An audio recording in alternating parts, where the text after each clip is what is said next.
Hello and welcome to Money Talks. I'm your host, Ed Marshall. June 1st began the 2015 hurricane season, and while weather forecasters say it may be less active than average this year, everyone is still being advised to be vigilant and at the ready over the next few months. As most of us know, it only takes one storm to cause a disaster. When we come back, we'll talk about some of the precautions we should take just in case. So come on back.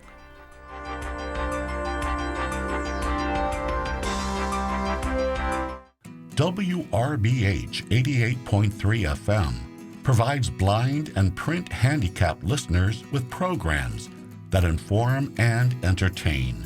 To learn more, contact 504-899-1144 or WRBH.org. Hello, I'm Bob Ross. I'd like to thank you for inviting me back for another series of painting shows. Let me extend a personal invitation for you to get out your brushes and paint along. Or tell you what, just drag up the old easy chair and spend a relaxing half hour enjoying some of nature's masterpieces. We're painting with about a dozen oil colors, a few unorthodox brushes, and in each program I'll try to show you how easy it is to paint and how much fun you can have doing it. Saturdays at 3 p.m. on WLAE.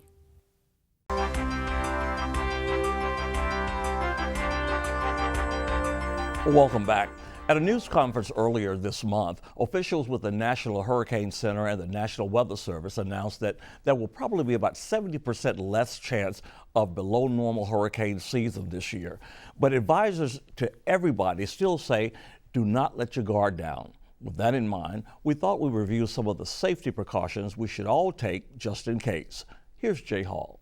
To make sure residents living in hurricane-prone areas like New Orleans and other parts of South Louisiana pre-plan for evacuations such as hurricanes, publications like the Louisiana Citizen Awareness and Disaster Evacuation Guide can be extremely useful. Recommendations include having a communications plan. This means designating an individual out of state to serve as a family point of contact and to make sure all family members know who this person is and how to contact him or her.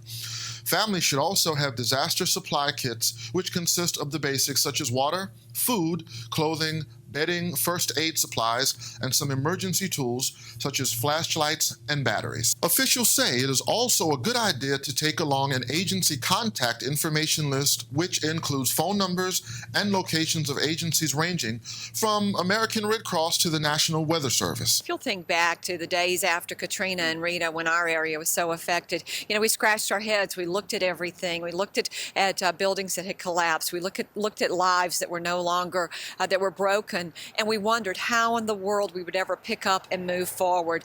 Well, the simple answer is it's not simple. It's very hard to move forward. It hurts. It's a long process, but the American Red Cross is committed that we're there because certainly here in New Orleans, we understand it on a lot more intimate basis than other people. Authorities also stress that when making plans for your family to evacuate, it's an extremely important idea to prepare for your animals, especially the ones that you cannot take with you.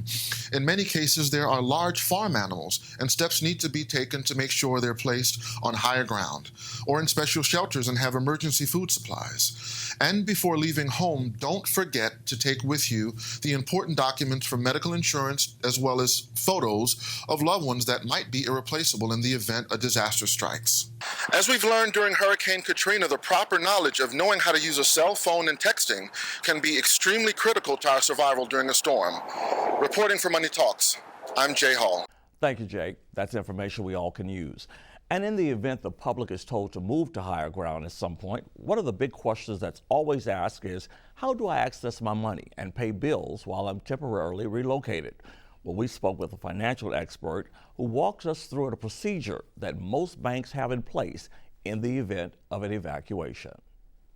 A very comprehensive disaster recovery plan, or as we call it, a business continuity plan, which really details how the bank is going to service their customers during a disaster and facilities are not available in the local area anymore. And it has to be a fairly detailed document that has to be tested regularly, and all the employees have to be very aware of it so they know how to carry out their responsibilities. The heart of that is to have an emergency operations center located in an area that's not subject to any hurricanes or floods. And as we have a location in another state, and it's important that you have a data center there so that the customer's electronic information is protected. It's not only at this site, but it's stored off-site at another location that's very safe.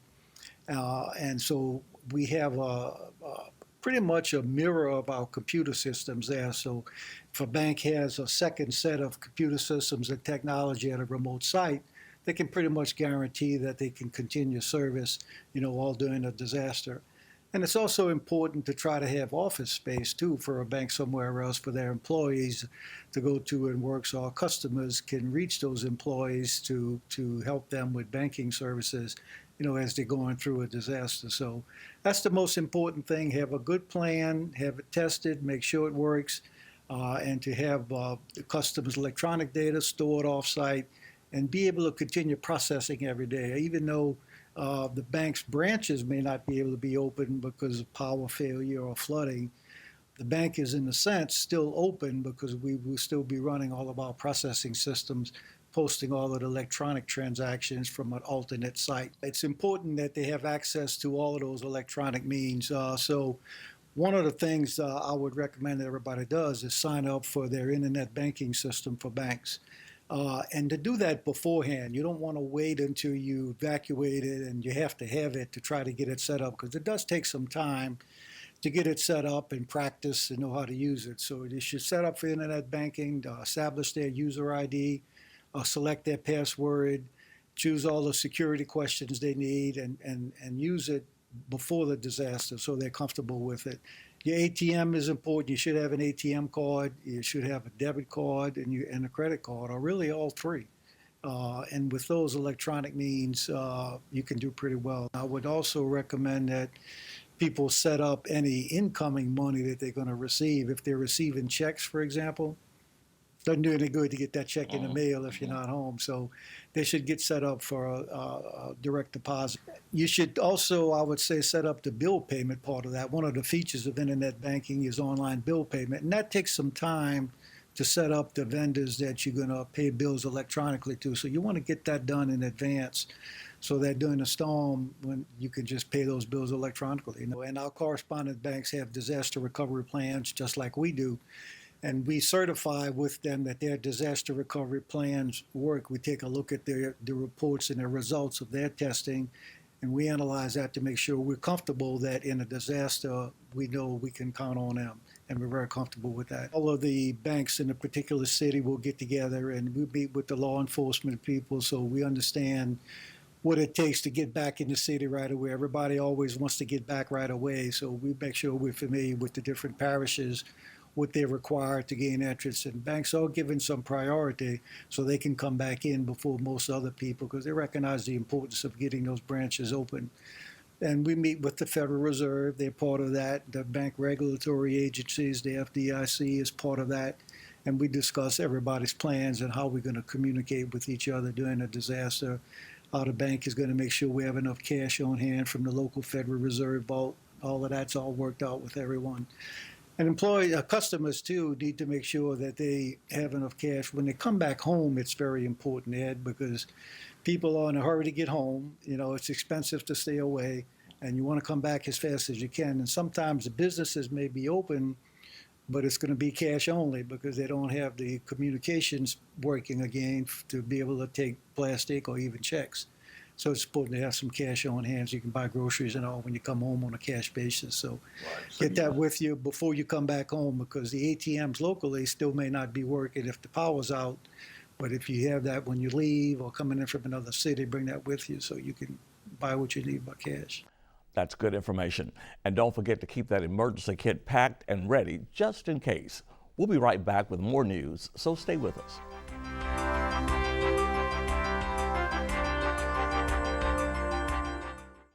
So who's going to do what? I'll pack the dead batteries. Great. I'll only put what I don't need into a duffel bag. Perfect. That's totally unhelpful. No problem. Meanwhile, I will try to comfort everyone by speaking in a calm voice. And who is going to handle supplies? I can forget to do a list for us. Thanks, pal. We couldn't be any less prepared. I'm proud of you guys. Talk to your kids about who to call, where to meet, what to pack. Visit ready.gov/kids for tips and information. You're watching WLAE, New Orleans Public Television. Find us on Facebook and follow us on Twitter.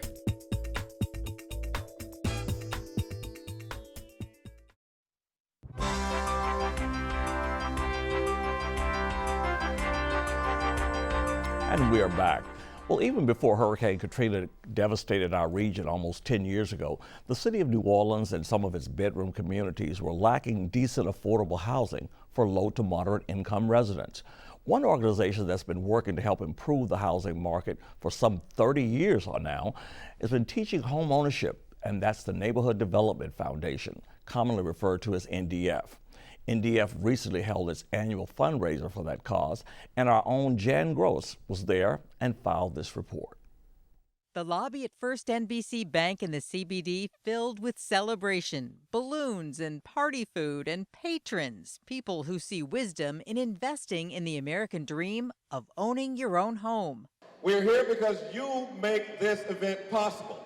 It is my pleasure as your lovely and talented Master of Ceremony to welcome you to the 20th annual NDF House Party. Fundraisers like this one support the efforts to educate, to guide families through the often complicated procedures and paperwork of buying a home. Homeownership is key for establishing and stabilizing families. And one of the things that we try and do, have always tried to do here at Neighborhood Development Foundation, is to prepare persons for homeownership and just demystify the whole home buying process, because it's kind of scary. You know, you have to look at all your documents, and they pull your credit report, and you have to be able to buy what you can afford to buy. The Neighborhood Development Foundation has helped more than 3,200 families move into homes of their own by teaching about mortgages, insurance, taxes. It's not one of those giveaway programs. This is a program that educates people. It helps them learn about what it means to have a family budget and to put money aside to put down a down payment and buy a home. And certainly it's about trying to access first-time home buyer programs through our lending institutions. But I mean, these people finance and pay for their own home. I've seen so many people whose quality of life changed. Their children's grades go up. And there's a sense of pride of coming home and of showing their friends where they live. And the parents showing, let me take you to my house. It's a sense of pride. And we all like pride, and there's nothing like having pride in our city. And once we do that, people are going to thrive, and the whole city rises when one person rises by getting into a home.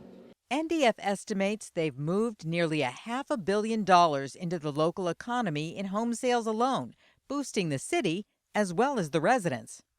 One of the ways to break up the poverty level, or reduce the poverty level, is to create assets that the parents can pass on to their children. So all of these properties that these parents are buying, inevitably they're going to die and they're going to pass them on to their children, which means their children will get a better start than where they were. Now that's a little ways down the road, but you got to start somewhere, and wealth in America is passed through real estate. He says it can change the entire dynamic and direction of a family, a brighter future, because of an address and a house key. The children of parents who own their own home perform better in math and science. They have a higher graduation rate from high school. They go on to lead more productive and healthier and happier lives, and are more likely to become homeowners of a home of their own.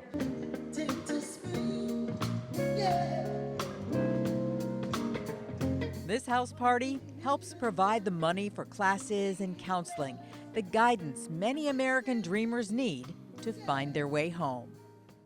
Thank you, Jan. Good story. The issue of home ownership is the focus of this month's question to community leader Ashton Ryan. Here's Micah German of Slidell and her Ask Ashton question. My name is Micah German from Slidell, Louisiana. However, I work downtown in the city, and I would like to know what's being done to turn blighted or abandoned property around the city into quality housing for residents. When you discuss affordable housing, you have to understand that New Orleans has always been very, very, very short in terms of quality affordable housing. We've had slums, plenty of slums. We've had a lot of slum property. We've had, as much as 40 to 50,000 abandoned, blighted houses, even before Katrina. After Katrina, that number, escalated tremendously. And as people returned home, there was a commitment on part of the federal government through what was called Road Home Program for homeowners, and then the Small Rental Assistance Program for lessors who own property and rent it out. There were programs to get the property back in commerce and get it fixed. They were marginal in terms of their benefit. They did benefit some. They took forever. They had more G&A, more red tape. They really didn't hit the needs very well. But now our market has grown, and we need affordable housing.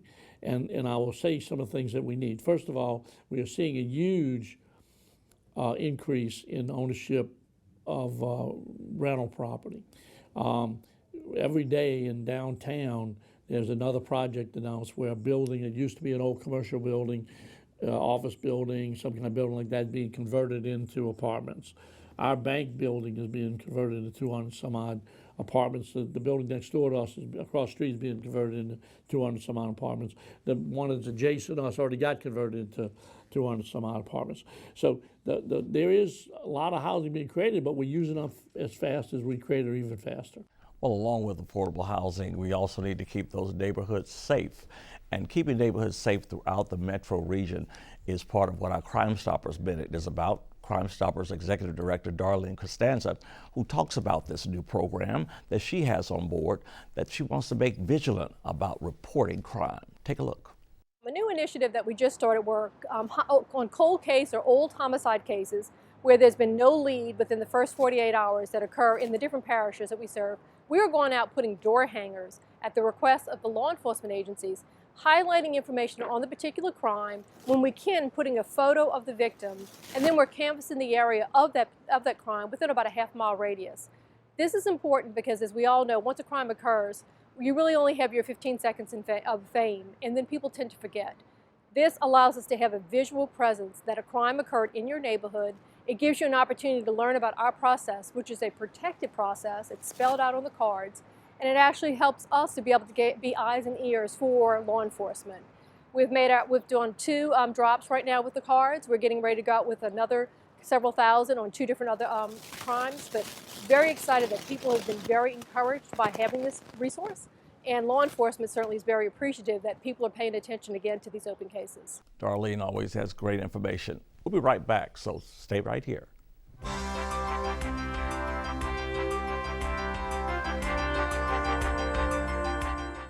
In the 1970s, the Preservation Resource Center led by example as they set up shop in a forgotten part of town on Julia Street. Since then, the PRC has worked to protect and rebuild New Orleans, house by house, block by block, and neighborhood by neighborhood.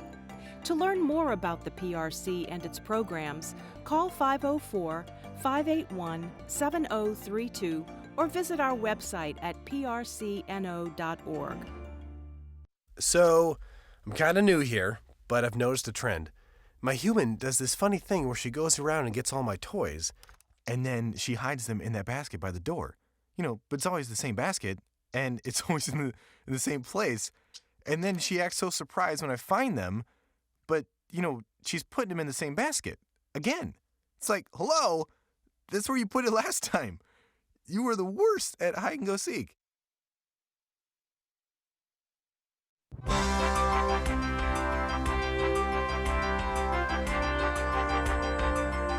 The Louisiana Bankers Association, which promotes financial literacy and education throughout the state, recently awarded a scholarship to a local high school senior who plans to attend a college in Louisiana. Let's take a look at what they did. With the financial literacy piece, one of the programs that we do is the Freshman Scholarship. And that scholarship is for bankers' children or student workers who are entering college in a banking-related field. And as you know, that could be almost anything. So we think it's important that we support bankers and we support financial education as those students go into college and study programs that might bring them back into the banking industry at some point. I was very excited. I was thinking to myself, I'm able to buy the textbooks now. Ever since I was small, it was my dream to go to LSU. psychology. I wanted to be an industrial organizational psychologist. Well, you know, it always says that it doesn't cost anything to be kind, and if you have time to volunteer, do it. Well, Volunteers of America of Greater New Orleans recently held its annual Reach for the Stars volunteer breakfast to thank those who give of their time and finances to assist the less fortunate in our community. During the breakfast, the audience got a chance to witness the heartwarming stories of 3 residents who benefited from the generosity of people in our community. Those stories can be found on the Volunteers of America website. Hats off to President and CEO Jim LeBlanc and his staff, and of course volunteers for a job well done. Well, the name Dr. Norman Francis is synonymous with education in the state, in New Orleans, and the United States. After 47 years, Dr. Francis is retiring from the presidency at Xavier University. He was recently awarded the Golden Eagle Award. This is the highest honor by the Southeast Boy Scouts of America. Here's Dr. Francis's remarks. Education is the pathway out of poverty. It's the pathway out of poverty, and we've got to start early. And so the scouting world is extremely important. So we can nurture these young people all the way that they would, quote, prepare themselves with their God-given talents and not drop away. But I said, the people said I may have handed out 17,000, 18,000. I should have handed out 24,000. But we lost so many along the way, and we've lost generations. And so when Jim Letton called me and said he'd like to have me come and talk here, you know, I have more speaking engagement than Carter's got liver pills. You know, I say this and I can always tell who's old in here. But I said, yes, I will come because I want it to be an opportunity to tell those of you who have volunteered to help, continue to do that. We need all of you. I said it to the judges. Now, again, if you got any lawyers in here, I said some things to the judges, and I thank God I won't ever have to practice before them because I reminded them about this same issue. And I'm not talking about their career as a as a judge. I said it as a citizen of the United States that when they live in a community, they ought to volunteer to help in the quality of life issues. It's all of our concerns. And it does worry me, and I'm taking this opportunity to tell you, this country has slipped on the world stage in terms of high school youngsters graduating from number 1 to number 17. Now that's frightening. And so as I stand here before you, and I was told I had only 3 or 4 minutes, maybe a little more than that, it's important for us to realize that every youngster is important. Every youngster is important, and we've got to give them the opportunity. Now, I know there are rascals. There's some rascals in here that when they were in school, didn't want to go to school, or if they did go to school, they didn't pay attention to the degree they should have. But we can't lose anymore. We've got to help them all. And we've got to help people who are not advantaged as compared to those who are advantaged. And I want to say this for all of you to hear, because I had the experience when I served on the LRA, because it's a good example. I chaired the LRA, as you know, and the governor invited me to the mansion to talk to legislators from Louisiana, and it was early in the Katrina recovery, and they must have been about 40 legislators. And one, and I'm not going to say where he was from, raised his hand and he said, Mr. Chairman, how y'all going to distribute that money? I said, we're going to distribute it equitably. Oh, he said, that's good. So we'll all get an equal share. I said, no, let me repeat myself. I said, equitably. He said, well, what do you mean? I said, if you had more damages than somebody else, you'll get more recovery money. And then I happened to be in a luncheon like this, and I said, look at the tables and the glasses. Some of you have drunk most of your water, your tea. Some of you have not touched it. And if we had agreed in here that we wanted everybody to have a full glass of water, and we said to the waiters, we want you to come and distribute the water equally. Well, I tell you, I learned in that little country town in math that if you pour equal amounts of water in unequal glasses, the glasses remain unequal. And the challenge in America today is to pour the educational water equitably. So those schools that are suffering in poor districts, they should get more to raise it. And those who don't need that much shouldn't get and have the water running over. And there are systems, there are 22 states in this union that are not providing the same amount of equitable money to school districts. And there are school districts that are getting at least $400 a student in terms of, now they're getting much more than $400, but less. You can't have that. If we're going to get out of the disparity, we're going to have to pour it equitably. And we've got enough educational water in this country to pour it equitably, believe me. And we wish Dr. Francis well. Well, across town at Delgado Community College, it held its spring graduation exercises. Delgado Foundation Board President Ashton Ryan assisted Chancellor Joan Davis in congratulating the 764 graduates. Foundation Board member Woody Auger delivered the commencement address, and a good one at that. And I was also present as a Foundation Board member and presented my nephew, Darnell Prejean, who is presently a registered nurse with his second degree now, and that's from Delgado in mortuary science. Good job, nephew. And we'll be back with much more when we come back, so stay with us.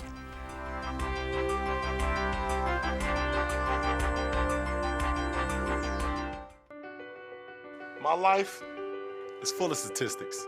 Thing is, I could have dropped out of school and become one myself, but I didn't because I had people that believed in me.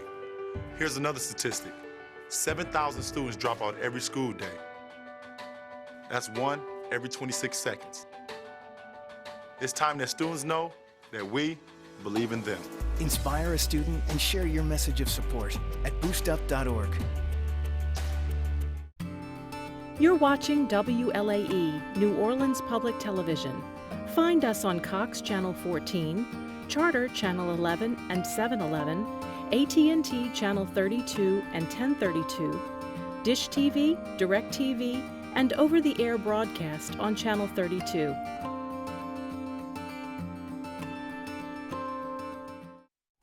Well, we hope you enjoyed the show. We leave you with the recent planting of 40 live oak trees along the West Bank Expressway between Westwood Drive and Victory Drive on the boundary of West Wego. The tree planting was part of the work by the Jefferson the Beautiful organization. If you get a chance, drive by and see those trees. Until next month, do something good for someone else, do something good for yourself, and we'll see you. Take care.